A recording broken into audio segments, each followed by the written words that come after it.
Bismillahi wa sallallahu ala sejidina Muhammedin wa ala alihi wa sahbihi ajmain. Dragi gledalci, prvo što će od islama nestati bit će islamska pravedna vlast, a posljednje što će nestati bit će namaz. Ovo je Allahov poslanik sallallahu alaihi wa sallam nagovijestio kao predznake smaka svijeta. Upravo ovo ćemo aktualizirati u našem izdanju ovog serijala Predznaci. Vjerovjesnik sallallahu alaihi ve sellem je najavio redoslijed nestajanja pravih vrednota pred nastupanje kijameskog dana. U jednom vjerodostojnom hadisu koji bilježi Ahmed, Hakim ibn Hibban, on nagovještava: obarat će se čast islama dio po dio i svaki put kada se sruši jedan dio, ljudi će se držati za onaj koji ga slijedi. Prvo od islama što će nestati bit će šerijatska vlast, a posljednje namaz. Ovaj hadis jasno i nedvosmisleno definira da je islam cjelokupan sistem koji regulira sve segmente ljudskog života, tako obuhvatan, povezan i isprepleten da pokriva sve čovjekove iskonske potrebe.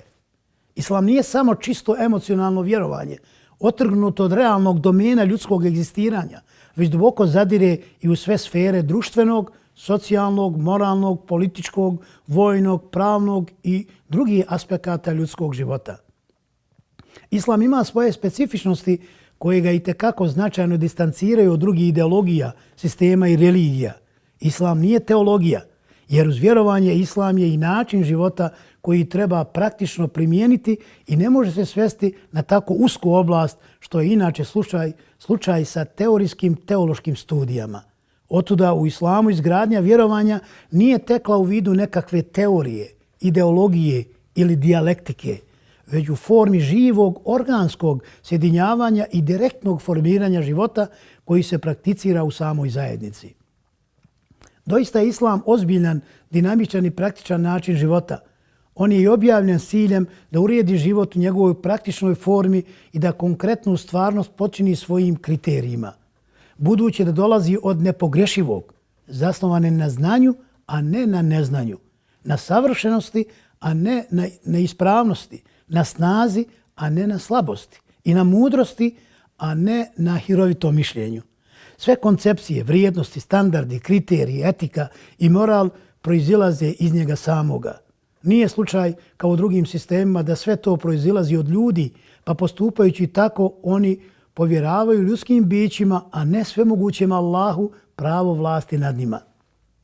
Inače, islam po svojoj prirodi ne trpi da bude predstavljen samo kao duhovna i kulturološka kategorija, jer to odudara od njegove stvarne naravi i njegovog konačnog cilja. On nikada ne prerasta u čistu teoriju, već uvijek zadržava status dinamične realnosti.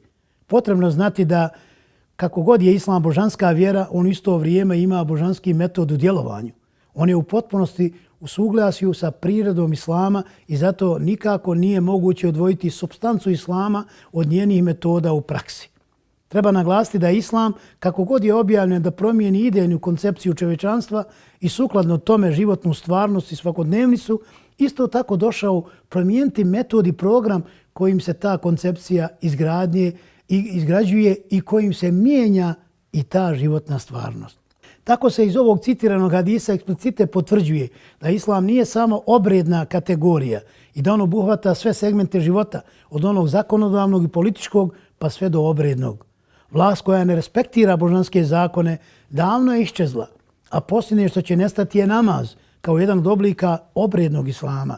Kada se analizira ovo stanje u svijetu, jasno se uočava ovaj poslanikov sallallahu alaihi ve sellem nagovještaj koji izoštrava sliku predkijameskog događanja u koji sumnje nema.